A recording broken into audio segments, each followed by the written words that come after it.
Fala, meus amigos, muito boa noite, graça e paz do Senhor Jesus Cristo para todos. Seja muito bem-vindo a mais um culto aqui no Alvorada TV. Seja muito bem-vindo, você também que não faz parte da nossa família, que você possa sentir a presença de Deus, possa se concentrar aqui no nosso louvor, no nosso culto. Continuamos, queria dizer que continuamos realizando os cultos aqui de forma online, por causa das determinações das autoridades de saúde e também pelo bom senso. Nós continuamos aqui realizando nossos cultos pelo nosso canal Alvorada TV. Essa é a hora que você pode compartilhar a nossa live com a sua família, com seus amigos. Dizer que vai começar o culto aqui, convidá-los para ouvir também os louvores e a reflexão daqui a pouco com o nosso querido pastor Lázaro. Então, é isso, que você possa, como eu falei, chamar toda a sua família. E vamos começar esse culto de hoje louvando ao nosso Senhor, falando sobre a presença dele, que é o que nós queremos e devemos, precisamos sentir sempre e sempre. Então, que você possa fechar os seus olhos aí nesse momento da sua casa, entrar em um estado de espírito de oração e adoração ao nosso Senhor. E vamos começar então esse culto falando com ele. Ó Deus, nós te agradecemos, Pai, por tudo que o Senhor tem feito, Deus, nas nossas vidas até hoje. Obrigado porque até aqui o Senhor nos ajudou. Deus, nos permite, Pai, sentir a Tua presença, mesmo que assim, Deus, um longe do outro, por tudo que está acontecendo no nosso país. Mas o Senhor garantiu, Deus, que onde estiverem 2 ou 3 reunidos em Teu nome, ali o Senhor estaria, Deus. Então, que Tua presença, Pai, seja real nas nossas casas agora, neste momento.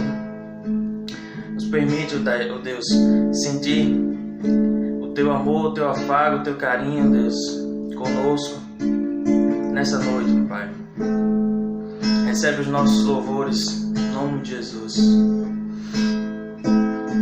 Prefiro a Tua presença do que qualquer outro lugar.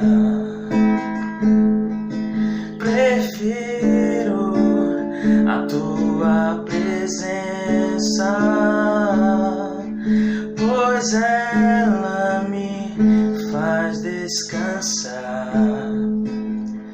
A quem tenho eu no céu além de Ti.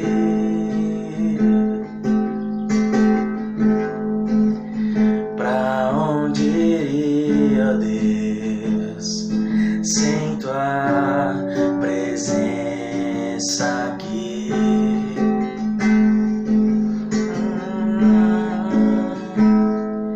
Prefiro a Tua presença do que qualquer outro lugar. Prefiro a Tua presença, pois ela me faz descansar. Aonde iria, Deus, sem Tua presença aqui?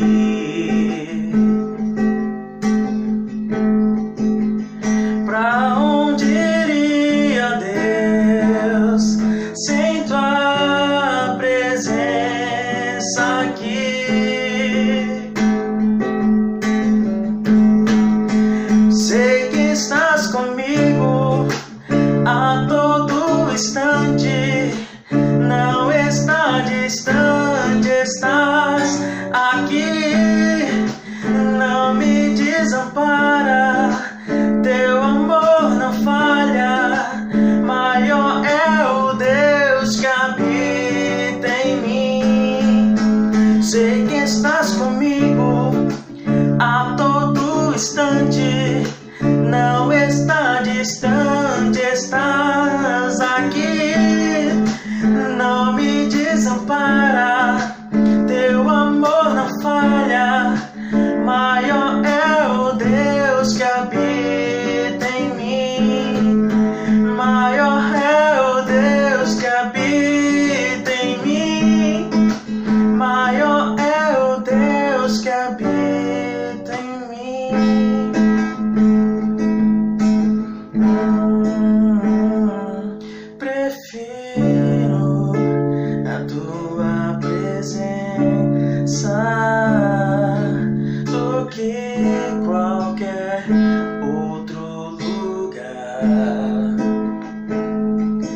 Prefiro a tua presença, pois ela me faz descansar. Olá, seja bem-vindo ao nosso culto online. Que a graça e a paz de Jesus seja com você e com a sua casa. Queria te convidar para a gente orar nesse momento. Vamos orar? Senhor, nosso Deus eterno e bendito, louvamos o Teu santo nome pela alegria da vida, por mais um dia concedido, pelas misericórdias do Senhor que sobre nós se renovam. Muito obrigado, ó Deus, pela alegria que temos em, nesse momento, estarmos juntos, cultuando ao Teu santo nome. Que o Senhor receba as nossas canções de louvor, que o Senhor ouça as nossas orações e que mais uma vez a Tua palavra aqueça os nossos corações, exorte a nossa alma e nos encha da esperança do Evangelho. Que o Senhor receba esse culto, que o Senhor receba os nossos corações em culto nesse momento e que a honra, a glória, o louvor, o domínio e a majestade sejam sempre dedicadas ao Senhor. Muito obrigado por tudo, a oração que fazemos, Senhor, em Jesus de Nazaré. Amém. Bom culto.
crentes, a batalha já soou.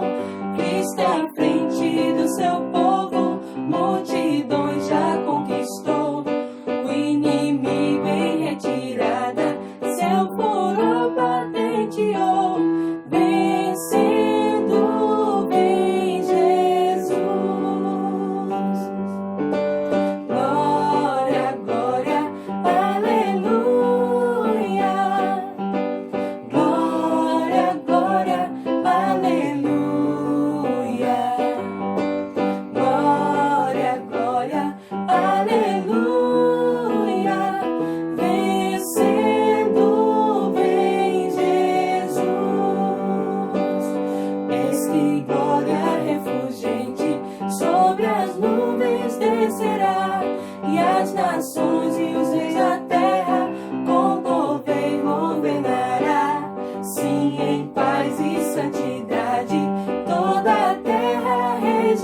de encarar, e os gemidos triunfantes em fulgor há de cantar.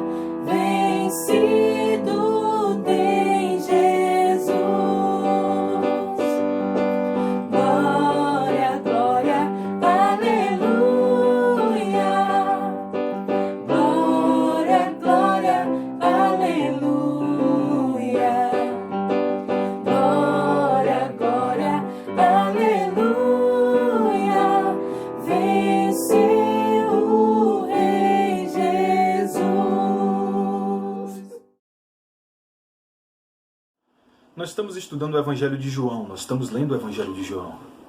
E nessa leitura que nós fazemos do Evangelho de João, a gente pode aprender, como eu tenho dito, tanto com aquilo que Jesus fala, com a sua mensagem, com a sua pregação, com os seus ensinos, mas aprendemos também com aquilo que Jesus faz, a sua vida, o testemunho da sua vida, aquilo que ele, a forma como ele atua. Jesus o tempo inteiro ensina, mas é a mensagem pregada com a sua vida que testemunha, que dá validade à mensagem que ele anuncia. De modo que a mensagem pregada e a mensagem vivida se misturam de tal modo que a própria vida, a inteireza da vida do Jesus de Nazaré é a mensagem, a boa nova de Deus. A boa nova do Evangelho é o Cristo encarnado. E isso a gente vê claramente no Evangelho de João. Claramente. Nós estamos no capítulo 18. Capítulo 18 já é a reta final, os últimos momentos de Jesus. Ele sai do capítulo 17 de um momento de profunda intimidade, de afeto, momento de proximidade dos seus discípulos, e a partir de agora Jesus caminha em direção à cruz. Uma caminhada solitária, uma caminhada de abandono, uma caminhada de confrontos das mais variadas espécies. E a forma como Jesus lida com tudo isso é impressionante, nos ensina bastante. Queria que você me acompanhasse na leitura. Eu vou ler o Evangelho de João no capítulo 18. E eu leio a partir do versículo 1. Diz assim: Tendo terminado de orar, Jesus saiu com os seus discípulos e atravessou o vale do Cedron. Do outro lado havia um olival onde entrou com eles. Ora, Judas, o traidor, conhecia aquele lugar, porque Jesus muitas vezes se reunira ali com os seus discípulos. Então Judas foi para o olival, levando consigo um destacamento de exército e alguns guardas enviados pelos chefes dos sacerdotes e fariseus, levando tochas, lanternas e armas. Jesus, sabendo tudo o que iria lhe acontecer, saiu e lhes perguntou: A quem vocês estão procurando? A Jesus de Nazaré, responderam eles. Sou eu, disse Jesus. E Judas, o traidor, estava com eles. Quando Jesus disse, sou eu, eles recuaram e caíram por terra. E novamente lhes perguntou, a quem vocês procuram? E eles disseram, a Jesus de Nazaré. Respondeu Jesus, já lhes disse que sou eu. Se vocês estão me procurando, deixem embora esses homens. Isso aconteceu para que se cumprisse as palavras que ele dissera, não perdi nenhum dos que me destes. Simão Pedro, que trazia uma espada, tirou-a e feriu o servo do sumo sacerdote, decepando-lhe a orelha direita. O nome daquele servo era Malco. Jesus, porém, ordenou a Pedro, guarde a espada. Acaso não haverei de beber o cálice que o Pai me deu? Depois daqui, Jesus é levado pelos guardas a Anás. Pedro o nega a primeira vez. Depois, Pedro nega mais 2 vezes. Jesus volta a Pilatos. Antes disso, Jesus vai ao sumo sacerdote. Depois, Pedro nega. Jesus vai diante de Pilatos. E diante de Pilatos, eu queria ler só mais um trecho, que é a partir do versículo 37. A cena de Jesus e Pilatos vai do versículo 28 até o versículo 40, e eu leio a partir do 37 apenas. Diz assim: Então você é rei, disse Pilatos a Jesus. Você é o rei? Jesus respondeu, tu dizes que sou rei. De fato, por essa razão nasci, e para isso vim ao mundo, para testemunhar da verdade. Todos os que são da verdade me ouvem. Pois bem, Jesus está diante de um desafio imenso. Confrontado, afrontado, agredido e traído. E lendo essa experiência, esse trecho aqui de Jesus, me veio à mente uma frase que eu já repeti diversas vezes, já ouvi pessoas repetindo diversas vezes, que diz assim: gentileza gera gentileza. Essa frase é bonita, mas ela não é verdade. Nem sempre gentileza gera gentileza. Nem sempre. Algumas vezes sim, mas nem sempre. E isso é fato porque nós vivemos em uma realidade, em um mundo, em um sistema onde as pessoas são naturalmente más, naturalmente perversas e que têm uma espécie de prazer em produzir o mal. Por isso, por diversas vezes, nós vamos ter gestos de gentileza, ser gentil com alguém, e esse alguém vai simplesmente reagir, retribuir com perversidade e maldade. E isso é o que acontece no mundo quase que o tempo inteiro. Por isso, nem sempre gentileza gera gentileza. Porque aqui, meus irmãos e irmãs, nós estamos diante do mestre da gentileza.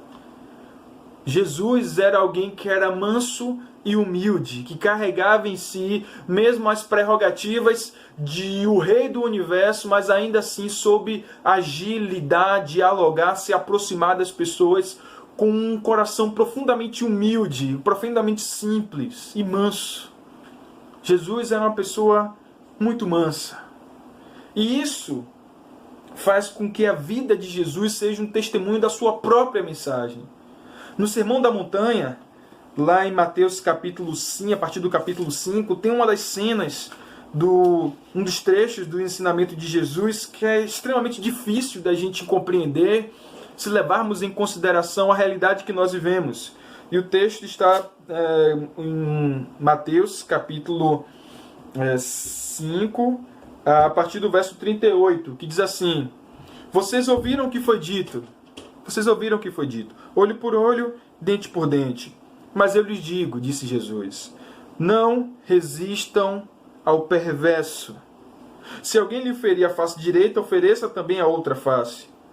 Se alguém lhe quiser processá-lo e tirar-lhe a túnica, deixe que leve também a capa. Se alguém o forçar a caminhar com ele 1 milha, vá 2. Dê a quem lhe pede e não volte as costas àquele que deseja-lhe algo emprestado. Vocês ouviram o que foi dito: ame o seu próximo e odeie o seu inimigo. Mas eu lhe digo, ame aos seus inimigos e orem por eles. Orem por aqueles que os perseguem, para que vocês venham a ser chamados filho do vosso Pai que está nos céus. Palavras de Jesus. E ler essa palavra e tentar aplicá-la em nossa vida é um desafio intenso, grandioso, porque Jesus está nos convidando aqui à mansidão. O grande problema é que a maioria das pessoas confundem mansidão com covardia, confundem mansidão com esquivas, formas de se esquivar da realidade, mas é importante a gente diferenciar mansidão de covardia. Eu entendo mansidão da seguinte forma: uma pessoa mansa, humilde, é aquela pessoa que tem força o suficiente para reagir à maldade, com mais maldade ainda, e escolhe não fazer. É quando a pessoa tem artifícios, mecanismo de destruir o seu inimigo, o seu opositor, aquele que lhe faz mal, mas escolhe voluntariamente não fazer isso. Essa é a pessoa mansa. Por isso que mansidão tem a ver com domínio próprio. Por isso que mansidão tem a ver com um controle do poder que há dentro de cada um de nós. Porque uma pessoa mansa não é uma pessoa frágil. Muito pelo contrário, é uma pessoa extremamente poderosa, mas que escolhe usar o seu poder, usar a sua força, usar todos os artifícios que tem para continuar sendo quem ela é. Porque eu acredito, meus irmãos e irmãs, que a maior estratégia desse mundo, a maior vitória, melhor dizendo, desse mundo, é fazer com que as pessoas de bem se tornem pessoas más. E o pior disso é que nós temos inúmeros motivos e daríamos como organizar diversas justificativas para continuar ou para promover o mal. A maldade que há no mundo nos enche de argumentos para sermos maus também. E ser um discípulo de Jesus, um seguidor de Jesus, é sobretudo ser um resistente, de andar pelo mundo mal e não permitir que esse mundo mal, perverso, faça de nós pessoas más e perversas também. Aqui nessa cena de Jesus, a gente pode ver a forma como Jesus se relacionou com toda essa situação, atuou, se comportou nessa situação e nos ajuda a pensar sobre isso que ele tem nos ensinado. Primeiro é quando ele está, quando o Judas e os soldados chegaram para prender ele, versículo 4, a partir do versículo 4. Jesus, sabendo tudo o que ia acontecer, Jesus sabia o que ia acontecer, ele não foi pego de desprevenido, ele não foi pego de surpresa, ele sabia o que ia acontecer. E quando os soldados chegaram, ele foi até os soldados e perguntou: a quem vocês estão procurando? Jesus poderia fugir, Jesus poderia organizar uma revanche, uma revide, mas ele voluntariamente foi na direção dos seus algozes. E depois de ter confirmado quem eles estavam procurando, Jesus se apresentado voluntariamente, no versículo 8 tem um gesto maravilhoso de Jesus, lindíssimo de Jesus, quando ele fala o seguinte: eu já disse que sou eu que vocês estão procurando. Se vocês estão procurando a mim, deixe ir embora esses homens. O que é belo nessa atuação de Jesus, o que nos ensina bastante, é que a maldade desse mundo, a perversidade desses homens, não fez de Jesus uma pessoa rancorosa. Porque há quem pense da seguinte forma: não, já que tudo está indo ruim para mim, já que as coisas não estão acontecendo para mim, já que eu estou colhendo maldade sobre maldade, eu quero mais é que os outros se virem. Eu não vou me preocupar com os outros, afinal de contas, ninguém está se preocupando comigo. Se eu estou passando pelo mal, por que os outros não podem passar? Por que é que eu tenho que, ainda no meio da minha aflição, da minha angústia, da minha luta, ainda me preocupar com os outros? Mas a gente vê Jesus atuando exatamente assim: olha, o problema é comigo, vocês estão procurando a mim, eles não têm nada a ver com isso, eles não precisam colher essa maldade, livrem eles. Jesus estava preocupado com os seus discípulos, sendo que ele sabia o que ele ia passar. Às vezes a gente se depara com algumas pessoas rancorosas, raivosas, e o que essas pessoas são na verdade, fruto daquilo que ela colheu, das experiências que ela teve.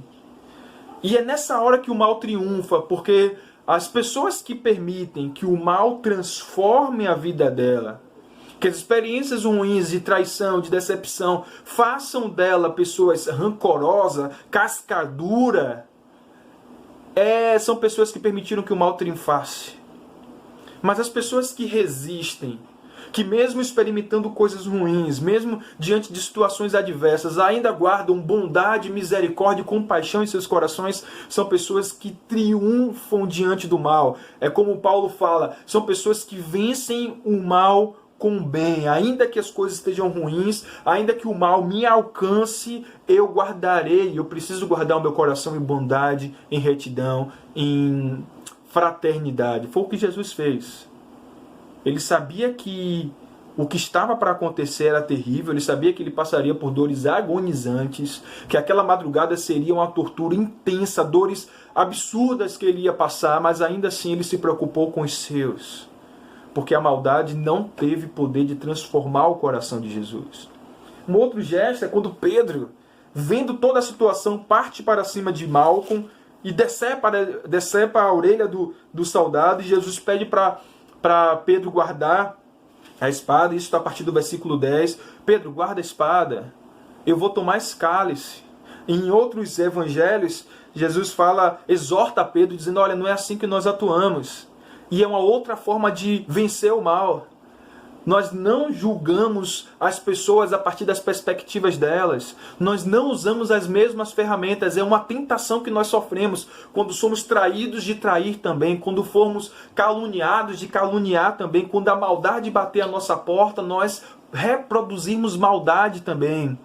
Quantas vezes eu me deparo com pessoas que foram traídas e o que as pessoas pensam naquele momento é de trair também, como se uma traição fosse sarar a ferida de um coração traído. Mas o mal reproduzido, ele só consegue reproduzir maldade.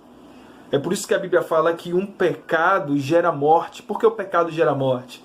Porque o pecado tem o poder de colocar as pessoas no espiral de morte. E uma pessoa que vive no espiral de morte, tudo, absolutamente tudo que ela produz, está infestada de morte. Jesus fala, Pedro, nós não lutamos com esse tipo de arma, Pedro. Não é dessa forma que nós respondemos às adversidades da vida. Não é porque o mundo nos apresentou coisas más que nós vamos responder com maldade. Não é porque nós nos deparamos com a pessoa que tem um coração parecido com o do maligno que nós vamos permitir que essa pessoa transforme os nossos corações também em corações malignos. Os nossos corações precisam se parecer com o coração do nosso Pai, cheio de misericórdia, cheio de bondade e, sobretudo, resistente ao mal. O que Jesus falou para Pedro foi, Pedro, isso não faz parte da gente. Esse tipo de maldade, esse tipo de resposta, esse comportamento, nada tem a ver com aqueles e aquelas que andam pela luz. E essa é a nossa resistência. Vermos em um mundo assim e não permitir que o mundo nos transforme nisso. Passar por essas situações absurdas, sem perder a sanidade. Vivemos em um mundo caótico, basta olhar os telejornais para a gente perceber que o mundo está desajustado, mas o mundo estando desajustado não é necessariamente que nós precisamos estar desajustados também. Precisamos guardar sobriedade, precisamos entender que existem coisas que não fazem parte da gente, existem lutas que nós não travamos, existem artifícios que não fazem parte da gente, porque aquele que está em Cristo, como disse Paulo, é uma nova criação, experimenta de nova realidade, atua de uma forma diferente, se relaciona com as pessoas de forma diferente. E o último gesto de Jesus, mostrando que ele era esse mestre da gentileza, da bondade, foi quando ele, diante de Pilatos, disse o seguinte. Pilatos perguntou se ele era o rei, e Jesus responde, tu dizes, Pilato, tu dizes que eu sou o rei. De fato, por essa razão eu nasci, e para isso vim ao mundo, para testemunhar da verdade. Todos os que são da verdade me ouvem. Jesus, diante de Pilatos, nos ensina o seguinte, que ainda que as maldades nos alcancem, ainda que experimentemos situações adversas da vida, nós não podemos deixar que essa maldade mude a essência de quem somos. O que estamos fazendo no mundo precisa ser levado até o fim. O mal não pode interromper a nossa história. Jesus sabia que ele veio ao mundo para a salvação. E quando Pedro tentou a Jesus, fala, não, Jesus, de modo algum você vai morrer. Jesus fala, não, para trás de mim, Pedro, eu sei o que eu estou fazendo, eu sei para onde estou indo. Depois, quando Pedro se levanta contra Malco para cortar a orelha de Malco, para tentar impedir de alguma forma aquilo, Jesus fala, não, Pedro, eu vou tomar esse cálice, eu estou consciente, eu sei o que está acontecendo. Eu sei que diante de todo esse mal eu tenho uma resposta para tudo isso. E essa resposta será dada em amor. Eu vim ao mundo para que todos aqueles que crescem em mim, que aceitassem essa verdade, alcançassem a vida eterna. Se eu tivesse no meu reino, teria alguém lutando por mim, Pilatos. Mas eu não sou desse reino. Na verdade, eu vim para redimir esse reino. Eu vim para resgatar as pessoas que nesse reino estão debaixo de opressão, de maldade. Eu vim para que elas experimentassem um tipo de vida distante de todo mal. Onde o mal não governa a vida das pessoas. Onde o mal não está nas relações. Eu vim para salvar as pessoas desse mal, desse maligno que triunfa sobre tudo e todos até agora. Mas em poucos instantes, Pilatos, eu vou subir aquela cruz. Voluntariamente eu vou subir aquela cruz. E daquela cruz eu vou gritar para que todos possam ouvir. Está consumado. A partir de agora, o mal não terá mais o controle de toda a situação, porque eu estarei tomando para mim, resgatando para mim toda a criação do meu Pai. E todos os que creem, todos os que acreditarem nessa mensagem terão acesso a toda a bondade, toda a misericórdia, todo o favor de Deus e poderão dizer não ao mal, não ao maligno, porque a partir de agora essas pessoas serão cidadãs do reino do meu Pai. Não, Pilatos, você não tem o domínio da minha vida. A verdade mais substancial que todo o universo já experimentou foi Cristo Jesus invadindo a história para redimir a todos os que estavam debaixo da lei, porque Deus estava em Cristo se reconciliando com todos os homens. Essa é a mensagem que nós acreditamos, essa é a verdade que um Cristo cheio de gentileza, de mansidão e de humildade propagou para todos os que creem. E todos os que creem nessa mensagem são aquelas que resistem ao mal, porque creem na mensagem do Cristo, que eu venci ao mundo. Se ele venceu, meus irmãos e irmãs, se ele resistiu, se ele negou, se ele andou na contramão desse mundo, nós também devemos fazer a mesma coisa.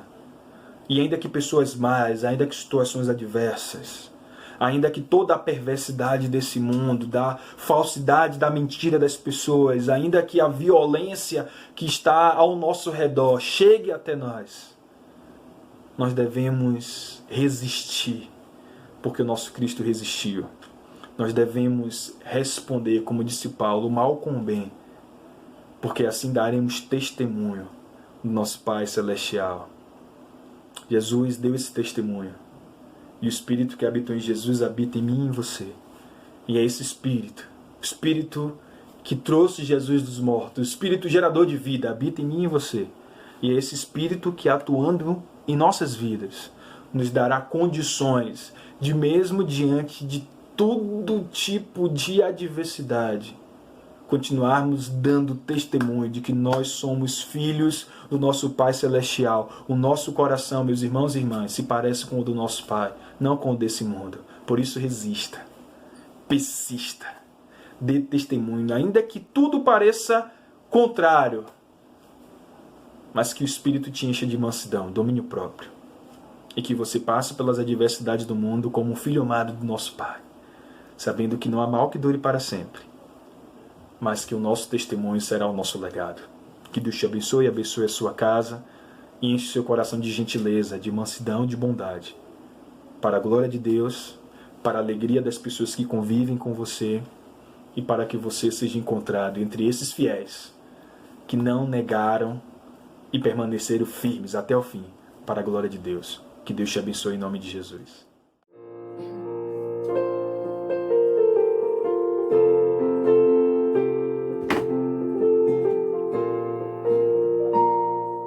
Um dia a gente aprende a confiar em um Deus que faz milagres, que ouve a nossa oração, que se faz presente aqui. Um dia a gente aprende a dar um passo só de cada vez, mas sem duvidar,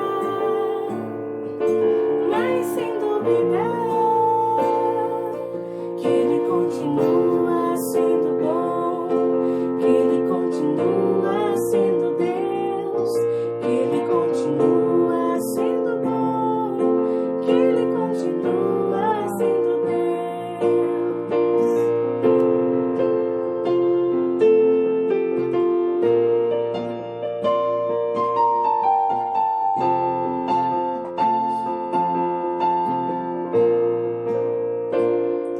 Então chega o dia de viver tudo que se